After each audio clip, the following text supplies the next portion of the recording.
Evangelho de João, capítulo 16. Vocês encontraram? Digam amém. Diz a palavra: tenho-vos dito estas coisas para que vos não escandalizeis. Expulsar-vos-ão das sinagogas. Vem mesmo a hora em que qualquer que vos matar cuidará fazer um serviço a Deus. Isto vos farão por não conhecerem ao Pai nem a mim. Mas tenho-vos dito isso, a fim de que quando chegar aquela hora, vos lembreis de que já vô-lo tinha dito. E eu não vos disse isso desde o princípio, porque estava com vocês. Agora vou para aquele que me enviou, e nenhum de vós me pergunta para onde vais. Antes, porque isto vos tenho dito, o vosso coração se encheu de tristeza. Todavia digo-vos a verdade, que vos convém que eu vá. Porque se eu não for, o Consolador não virá a vós, mas quando eu for, vou-lo enviarei. E quando ele vier, convencerá o mundo do pecado e da justiça e do juízo. Amém. Nós estamos numa série de mensagens no Evangelho de João. Começou desde o capítulo 1, nós já estamos no capítulo 16. Porque nós entendemos que não é o mover que nos faz crescer. Nós amamos o mover do Espírito Santo, nós somos uma igreja pentecostal.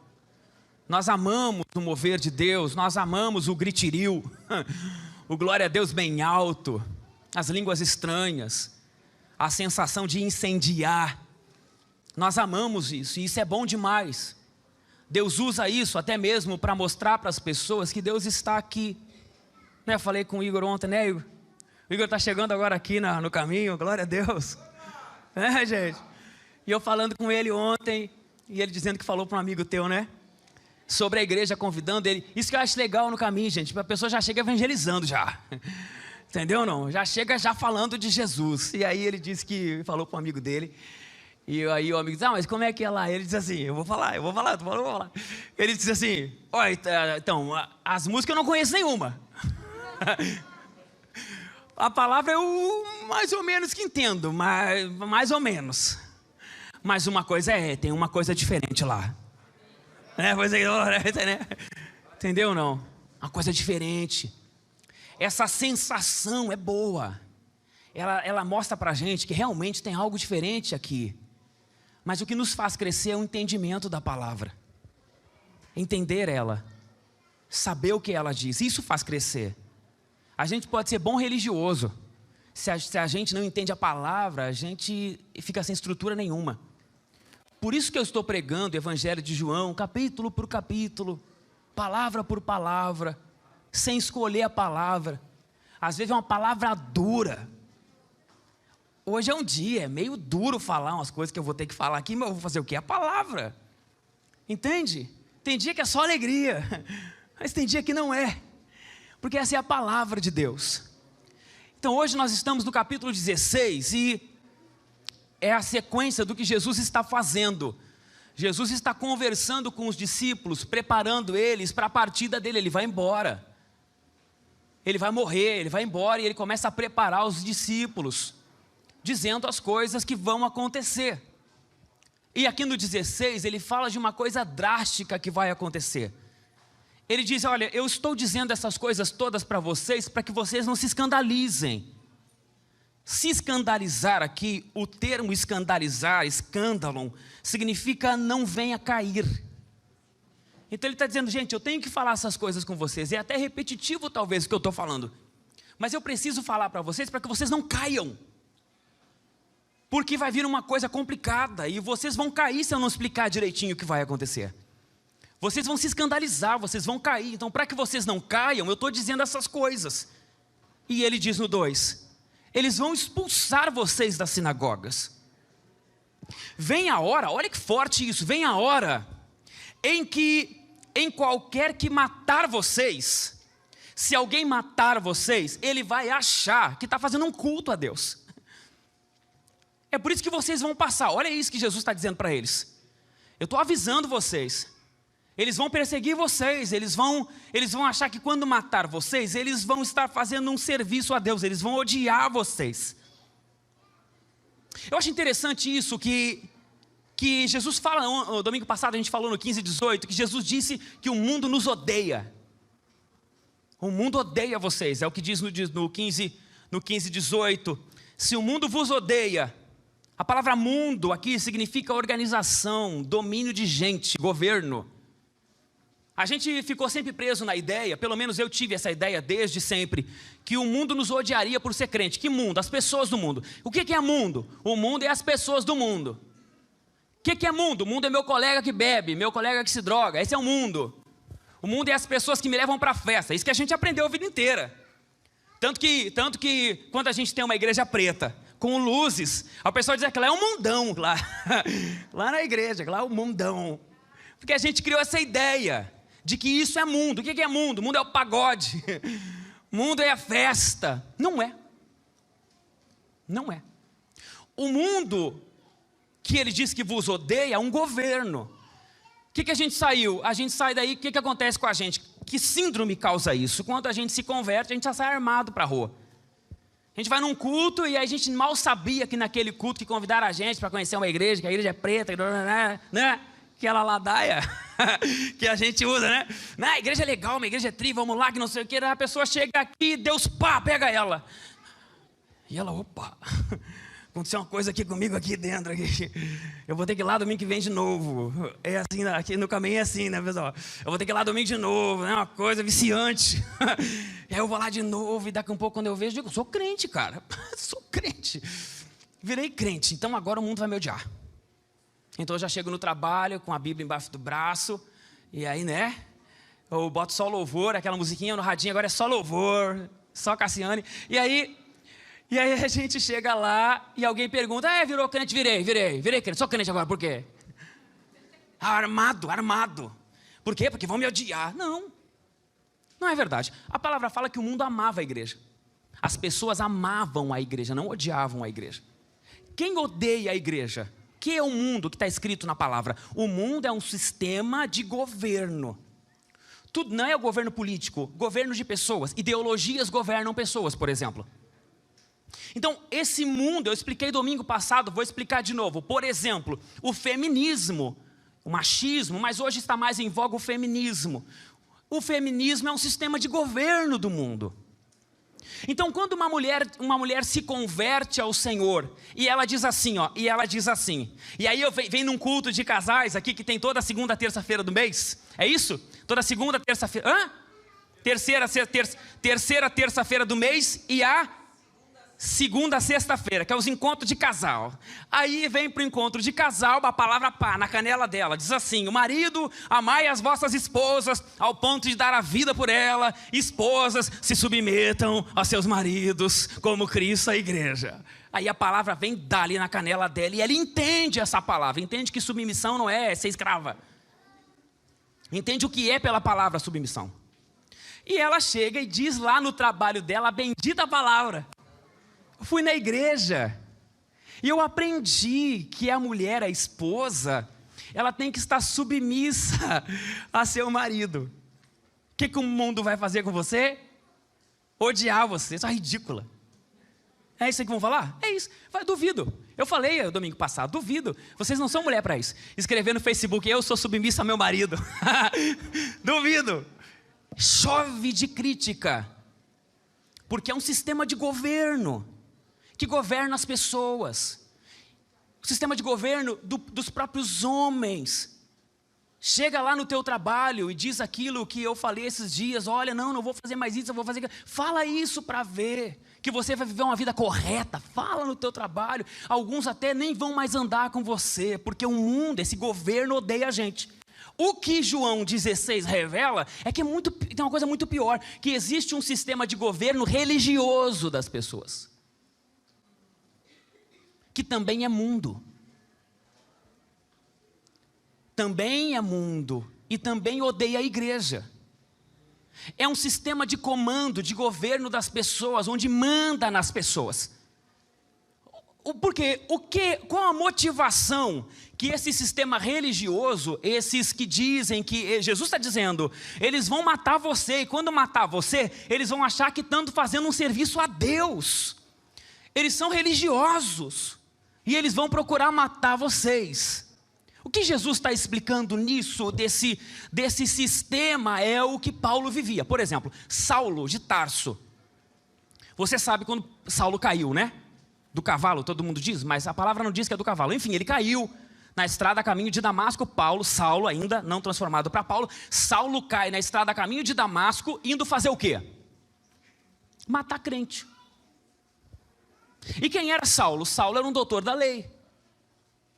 Saulo sabia todo o Velho Testamento de cor. Não é igual a gente que tem que ir para o Google. Onde é que está Davi que matou Golias? Não, Paulo sabia de cor.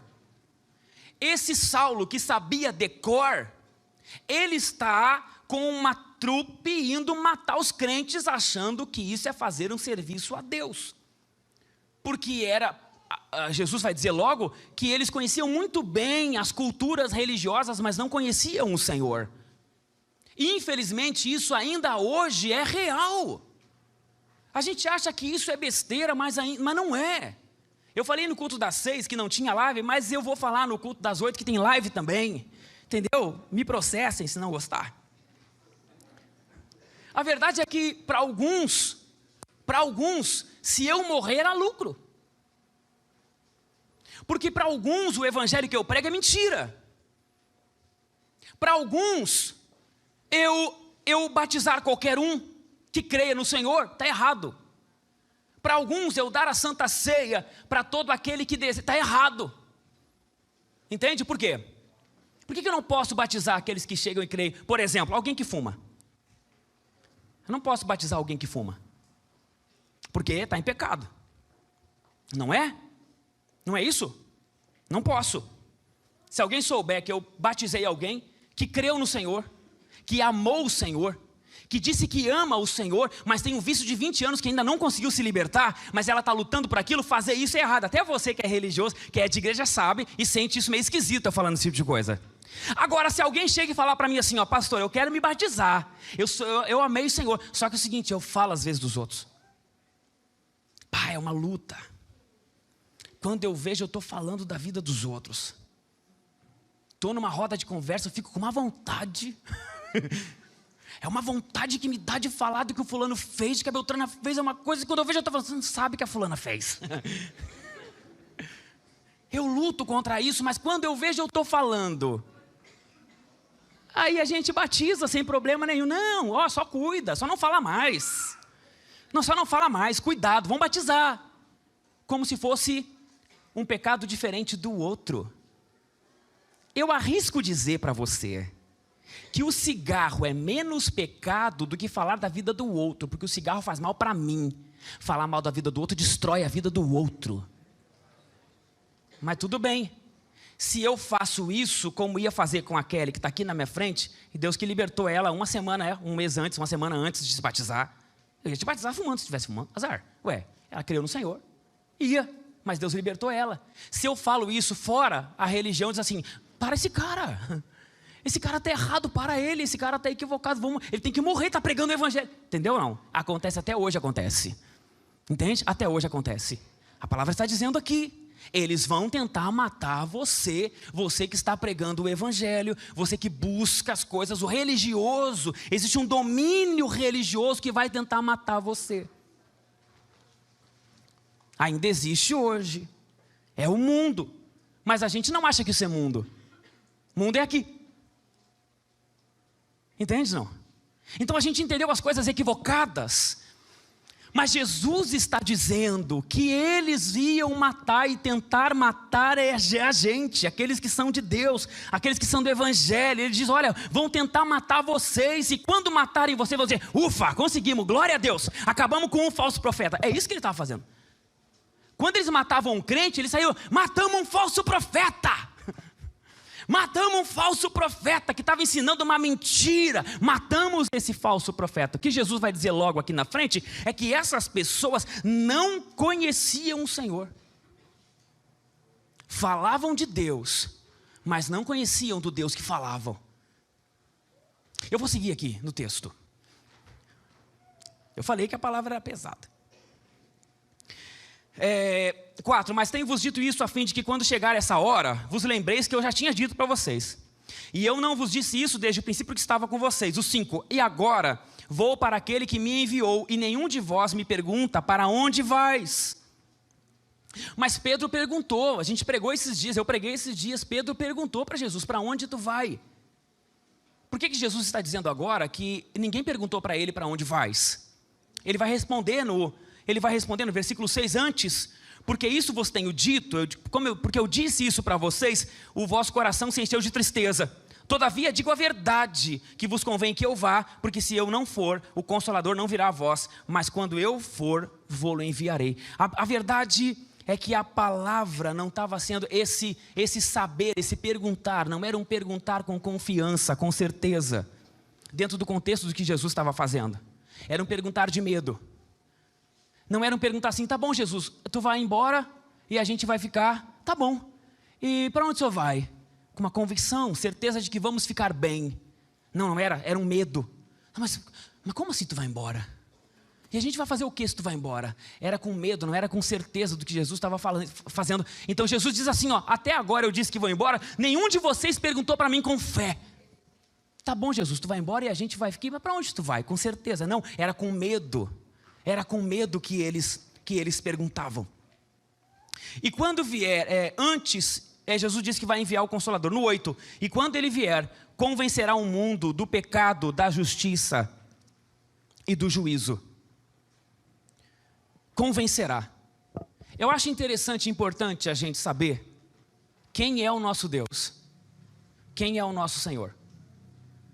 Porque a gente às vezes só vive daquilo que a gente ouviu falar. E a gente conhece as pessoas a partir daquilo que elas são e daquilo que elas fazem. A gente conhece a partir daquilo que elas fazem. E é o que Jesus está dizendo. O que o Espírito Santo vai fazer. Quando a gente descobre o que o Espírito Santo vai fazer, a gente está conhecendo o Espírito Santo. Se hoje você perguntar quem é o Espírito Santo, o que ele faz, você talvez não saiba definir quem ele é. Porque você não conhece ele. Talvez você está nessa igreja e talvez você é crente há muito tempo, mas talvez você não conheça Deus. Eu conheço Deus, conhece? Então vamos lá. Eu já preguei isso esses dias. Como é que a gente conhece as pessoas? A gente conhece a partir daquilo que elas fazem. A gente se deixa conhecer a partir de que a gente faz alguma coisa. Por exemplo, como é que tu vai saber que uma pessoa acorda e de um determinado jeito que ela acorda, ela não vai aceitar um tipo de brincadeira, por exemplo? Acordou azedo. Acordou azeda. Não dá para brincar hoje. Como é que tu sabe disso aí? Porque um dia ele acordou, ou ela acordou, e tu foi, e tu tomou-lhe um coice. E aí tu diz, e aí tu foi e fez de novo, e tomou outro coice. Aí tu começa a associar uma coisa com a outra. Quando levanta assim, não dá para brincar. E aí quando tu vê que se levantou daquele jeito, tu diz, não, hoje não dá para brincar. Sabe o que é isso? Tu conheceu uma coisa daquela pessoa. Tu sabe que quando ela acorda assim, tu não pode brincar com ela. Tu está conhecendo ela. As pessoas a gente conhece a partir do momento que elas se mostram para a gente. Entendeu? Aquele que é brincalhão, você sabe como? Porque brincou o tempo todo com você em algum momento da sua vida. Aquele que é mal-humorado, você sabe como? Porque ele destilou o mau humor dele para você. A gente conhece as pessoas a partir do momento que elas se mostram para nós. E o conhecer as pessoas é saber os atributos dela. Isso é conhecer alguém. Aí eu pergunto para você, me diz 5 atributos de Jesus. Que você possa dizer assim, eu conheço ele. Ele é assim, assim, assim, assim, assim. Você está pensando aí para saber se você consegue 1, 2 ou 3. E talvez acabe o culto, você não consegue fechar a mão dos 5. Para saber o quanto você conhece Jesus. Você sabe as coisas que falam, você sabe alguma coisa da religião. Quem é? Não, Jesus é o da cruz. Então. Jesus é aquele que morreu. E é tudo lá longe. Tudo lá distante, nada é perto. Não, Jesus é assim. Jesus faz desse jeito. Jesus, ele age assim, ele gosta disso, ele não gosta daquilo. Entendeu? É esse conhecimento a partir daquilo que a pessoa é, que o Senhor está despertando a gente. Quando Ele fala que o Espírito Santo, Ele vai convencer, Ele está mostrando um atributo do Espírito Santo, para que a gente conheça o Espírito Santo. E a verdade é que o primeiro atributo que Ele fala para a gente conhecer, é que Ele vai convencer o homem do pecado. Ele vai convencer o pecado, e no João, capítulo 16, e versículo 9 diz, do pecado, porque não creem em mim. Então, qual o pecado que ele define? Ele vai convencer a gente do pecado, porque a gente não crê nele. Então, não crer no Senhor é um pecado. Talvez seja o principal dos pecados, não crer no Senhor. É por isso que eu estou falando para vocês que o nosso conceito de pecado tem que mudar. Porque tem gente que ocupa o púlpito, mas não crê no Senhor.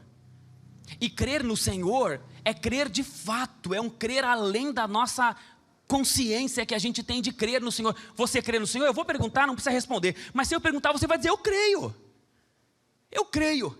Mas o crer no Senhor é da mesma forma que eu creio nessa coluna aqui.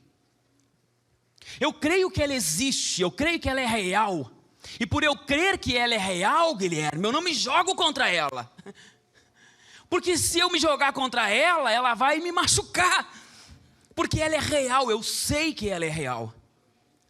Agora, a palavra fala que a gente não deve ter medo dos homens, a gente deve temer ao Senhor, porque a palavra diz que o homem pode tirar a nossa vida, ok? Mas o Senhor tem o poder de tirar a nossa vida e jogar a alma no inferno. Mas eu pergunto para você, você teme mais o Senhor ou teme mais um assaltante? Entende? Você crê no Senhor mais no Senhor ou do que num assaltante? É lógico que eu creio mais no Senhor, Ele é Deus. Tá bom. E se o Senhor disser assim para você, perdoa? Você perdoa ou não? Você luta e geralmente não perdoa. Mas se é um assaltante botar a arma na sua cabeça, tu levanta a mão ou não? Levanta a mão! Opa, na hora. Me dá a carteira. Toma. Por que tu faz? Por que tu obedece o ladrão? Porque é real, você crê na arma que ele tem na mão. É real, você crê. Então você levanta a mão, você dobra o joelho, você corre, você dá carteira, você dá roupa, você faz tudo o que ele mandar, porque você crê. E agora em Jesus? Você crê em Jesus? E se Jesus disser para você, ama aqueles que te perseguem, o que você faz?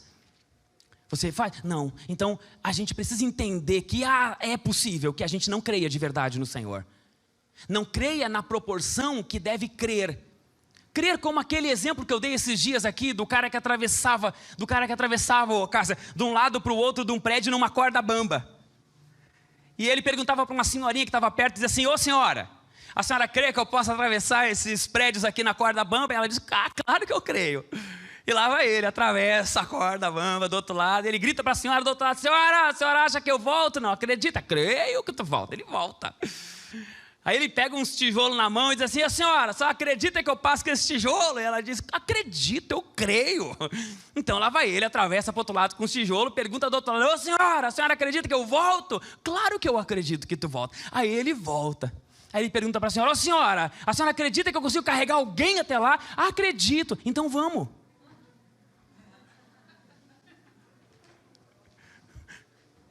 Não. Você acredita que Deus é Deus? Sim. Você acredita que Ele tem o poder de jogar a alma no inferno? Sim. Você acredita nisso? Sim. Perdoa, Ele mandou tu perdoar? Não. Acredita ou não acredita? Está entendendo não? Então não crer é pecado. Você acredita que Ele vai voltar e levar a sua igreja para a glória do céu dos céus, no lugar de delícias maravilhoso? Você acredita nisso? Você acredita que quem ficar nessa terra vai para o inferno? Acredita sim ou não? Acredito, lógico que acredito. Você diz que acredita. Se estiver passando uma casa incendiando, está começando a pegar o fogo, e tiver alguém gritando, você tenta tirá-la lá de dentro? Se o fogo não estiver onde ela está? Você tenta abrir uma janela para ela sair? Você tentaria? Você lutaria para salvar? Você gritaria para alguém? Você pediria ajuda? Você ligaria para o bombeiro? Lógico, você faria, porque a casa está pegando fogo e ela é real. E as pessoas que estão indo para o inferno? O inferno é real para você? Então o que você faz com a pessoa na casa em chamas e o que você faz com a pessoa que está indo para o inferno?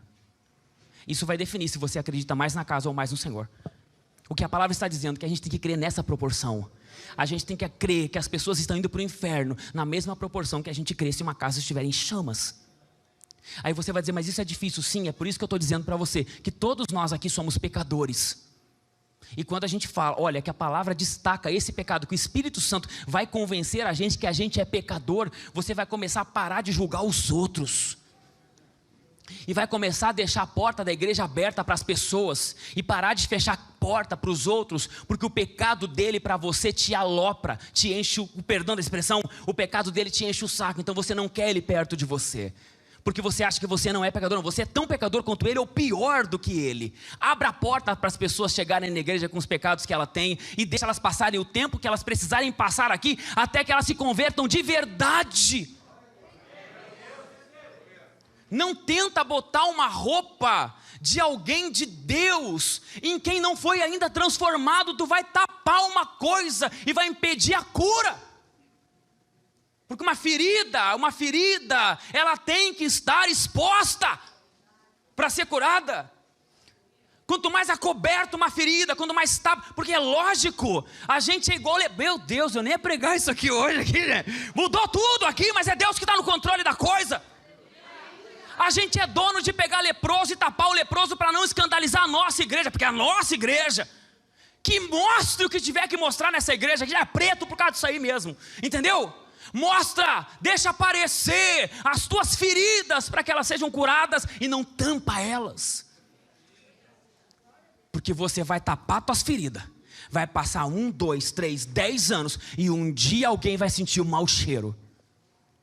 Escreve o que eu estou falando para você. Escreve o que eu estou falando para você. Ferida tapada, um dia o mau cheiro acontece. E todo mundo vai saber que tu está leproso. Abre. Mostra. Porque todo mundo tem... mas o que vão achar de mim? Não vão achar nada, porque eu estou acabando de falar que todo mundo é pecador. Porque ninguém acredita como deveria acreditar. E a palavra está dizendo que o Espírito Santo convence o homem do pecado. Ele diz, todo mundo é pecador.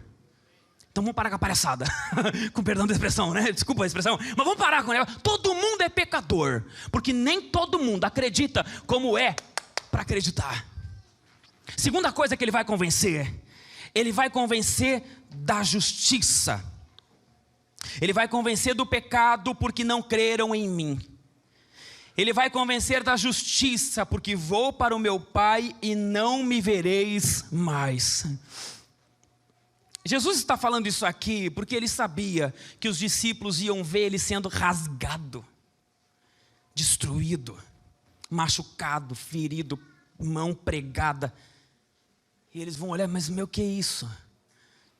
Que injustiça, que tristeza. Eles vão se sentir machucados com aquilo. Mas ele está dizendo assim, ó.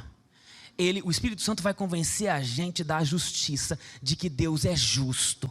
E ele diz assim, ele vai convencer a gente da justiça porque eu vou para o meu Pai. E não adianta, gente. Aqui nessa terra, a gente pode passar todo tipo de injustiça. Todo tipo de injustiça a gente pode passar aqui. Eu estava falando com um rapaz ontem aqui no culto jovem, ele me procurou para conversar comigo.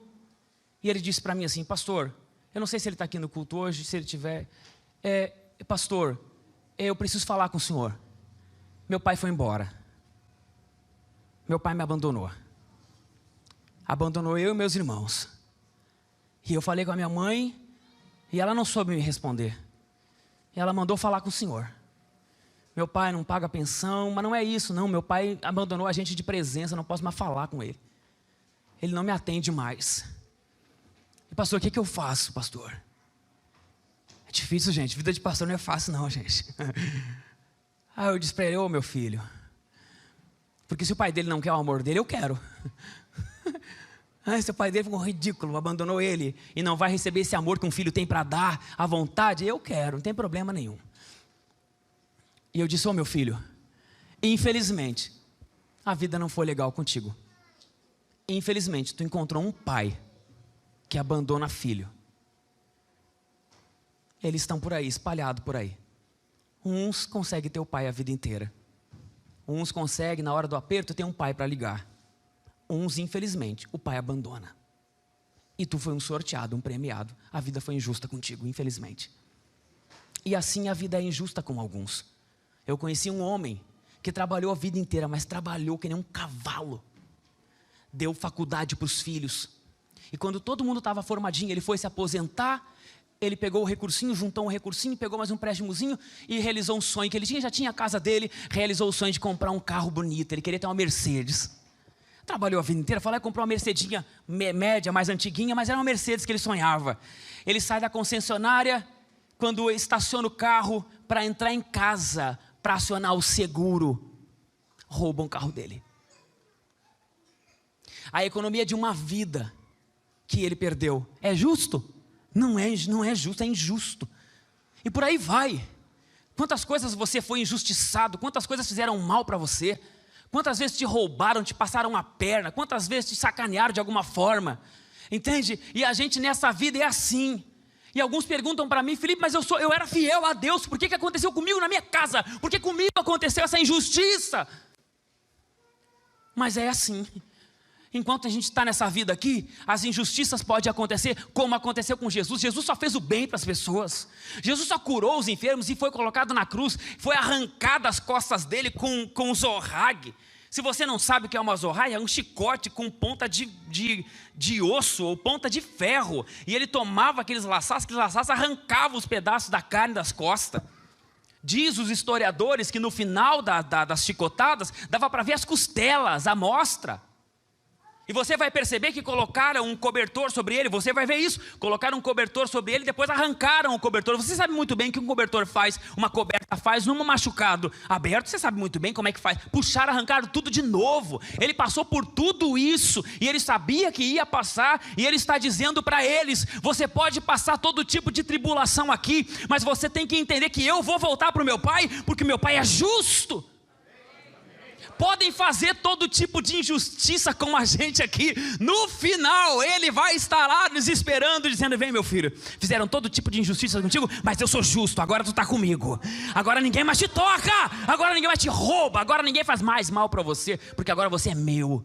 Ele está dizendo isso, o Espírito Santo vai convencer o homem da justiça de Deus. Podem fazer o mal que fizer para você nessa terra, Deus é justo, e no final, ele vai recompensar você. Como fez com Jesus. E no final, ele diz que a terceira coisa que ele vai convencer o mundo é do juízo. Não, o juízo. Porque já o príncipe deste mundo está julgado. O que é o príncipe deste mundo? É o príncipe desses governos que fazem mal para a gente. Já está julgado. A palavra diz, o salmista diz que uma vez ele olhou para a vida do injusto. Olhou para a vida do injusto e olhou para a vida dele. E ele disse, o injusto só se dá bem. Ele rouba, ele passa a perna, ele está sempre bem, come bem. O salmista fala, ele come bem, ele vive bem. E eu que sou justo passo dificuldade. O salmista diz assim, quando eu olhei para isso, quase que meus pés resvalaram. Quase que eu escandalizei, que eu falei no início, né? Quase que eu caí. Quase que eu caí quando eu vi que o injusto se dava bem e o justo se dava mal. Até que eu atentei para o fim deles. Porque no fim, a palavra diz que lá estará o Senhor Jesus, que todo mundo fala, o Jesus de amor, né? O Jesus da paz, a pombinha branca. No final, esse mesmo Jesus estará com a espada do juízo. E aquele que viveu a vida fazendo injustiça, achando que estava bem, no final vai estar a espada levantada para ele. E no final o juízo vem, porque ele já está condenado, a palavra fala. Eles já estão condenados, eles só não sabem ainda. Eles acham que estão bem, mas eles já estão condenados. Diz a palavra, eu vou encerrar, gente, porque senão eu vou levar esse culto até às 11. Eu tenho mais o dobro para falar. Depois eu dou para ele terminar aqui, fazer o convite. Glória a Deus, gente. Eu vou pular um monte de coisa aqui.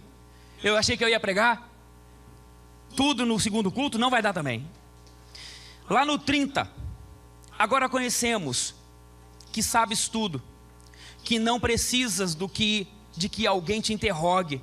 Por isso cremos que saísse de Deus, os discípulos falando. Agora a gente entendeu.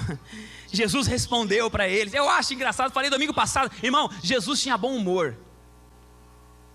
Jesus tinha carisma. Porque ninguém gosta de alguém rabugento. Jesus tinha carisma. Jesus era gente boa. As pessoas gostavam de Jesus. Jesus tira uma onda com os discípulos. Eles diziam assim: agora a gente crê no Senhor. Agora a gente entendeu. Como vocês estão aqui agora. Agora eu entendi, tá bom, agora eu entendi. Aí Jesus diz assim: vocês entenderam? Ah, é? Agora vocês creem? Eis que chega a hora e já se aproxima em que vós sereis dispersos, cada um para a sua parte, e me deixareis só. Eu vou ficar sozinho. Aleluia. Mas não estou só, porque o Pai está comigo. Tenho-vos dito isso para que em mim tenhais paz. No mundo tereis aflições, mas tende bom ânimo. Eu venci o mundo. Glória a Deus. O que Jesus está dizendo? Os discípulos falam para ele assim: tá bom, mestre, agora a gente entendeu. Agora vai estar tudo certo, agora a gente vai andar certinho. Agora a gente está contigo, fechado contigo. Jesus olhou assim: não, vocês não acreditaram ainda. Vocês não acreditaram ainda. Vocês vão me abandonar. Viu o que ele falou? Eu vou ficar sozinho, vocês vão me abandonar. Vocês estão falando que acreditaram em mim, vocês vão me abandonar. Mas ele diz assim: mas tem de bom ânimo. Eu venci o mundo. Amém, gente? No processo da nossa vida, eu vou encerrar. No processo da nossa vida, existem duas coisas que são certas que vão acontecer. A gente vai ser perseguido por alguém. Você pode ter certeza disso. Eu já fui muito perseguido, sou ainda. Por tudo quanto é tipo de coisa. Sabe? Ao ponto de eu ver pessoas vindo para cá, buscando o Senhor, e tendo a vida colocada aos pés do Senhor, e tendo uma oportunidade de fazer o reino dele manifestar. E eu vejo alguém cruzar o caminho deles e dizer assim: tu vai para o caminho? E eles assim: vou. E eles dizem assim: cuidado, aquele caminho é torto. Perseguir, sabe, ouvir coisa que não precisava ouvir. Eu já fui injustiçado, eu já fui perseguido. Mas não é essa aí de coitadinho, não. Eu também já neguei o Senhor. Eu também já abandonei o Senhor. Eu já também deixei o Senhor sozinho. O que Jesus está dizendo é que para as duas coisas, quando a gente for perseguido, quando a gente for destruído, quando a gente for mal entendido, quando pisarem na gente, Jesus está dizendo: tenha bom ânimo. Levanta daí onde tu está, não fica parado onde tu está. Estão te pisando, estão te machucando, estão te injustiçando, estão falando mal de você, estão perseguindo você. Levanta! Tenha bom ânimo. Mas ele também está dizendo: quando você me negar, quando você me abandonar, quando você fazer as coisas erradas, quando você errar, quando você negar o meu nome, você ficar triste por isso, tenha bom ânimo. Eu já venci isso que está dominando você. Eu já venci o mundo. Eu já venci o mundo que te leva às vezes a ceder às tentações do mundo. Eu já venci o mundo que te faz às vezes negar o meu nome, que te deixa triste depois disso. Olha aqui para mim que eu vou falar com você. Existe uma multidão de gente que só não volta para o Senhor porque acha que o Senhor rejeitou elas. Existe uma multidão de gente que acha que os seus pecados é que causam a rejeição do Senhor sobre elas. Eu quero explicar para você que pecado não causa rejeição de Deus por ninguém. O que causa a rejeição de Deus por alguém é a falta de arrependimento. E aquele que não se sente em condições de voltar para o Senhor porque está em pecado, esse já se arrependeu do seu pecado, porque dói o seu pecado, por isso que ele não encara o Senhor. Mas Jesus disse isso para você: tenha bom ânimo. Mas é que eu tropecei demais, Felipe. Tenha bom ânimo. Mas eu quero o Senhor, mas não consigo. Tenha bom ânimo, levanta. Jesus está dizendo isso para você. Eu já venci esse mundo que domina você de vez em quando. Eu já venci ele. Esse pensamento que leva você para o mal, eu já venci ele. Vamos ficar em pé, gente. Aleluia.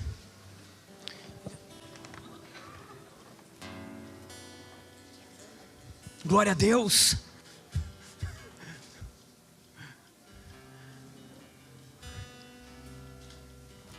Deus resolveu falar com você essa noite, irmão. O Espírito Santo está aqui convencendo você. E eu sei que Ele está convencendo você, eu sinto que Ele está convencendo você. O que eu preguei aqui é a palavra de Deus, não é coisa da minha cabeça não, é a palavra. É a palavra de Deus. Só preciso que você entenda isso. E eu vou orar para a gente acabar. E eu vou passar quem de direito aqui. Tenha bom ânimo. Eu venci o mundo. As injustiças que fizeram contra você, levanta. Jesus já venceu elas. As injustiças que você cometeu, as falhas que você cometeu, os erros que você cometeu, levanta. Porque Jesus já venceu isso na sua vida. Mas como eu sei se já venceu na minha vida, se eu continuo às vezes fazendo a mesma coisa? Não importa, só o fato de você saber que você não vai morrer assim, é a certeza de que Deus já venceu isso na sua vida. Ele está aqui para dizer a você: tem de bom ânimo.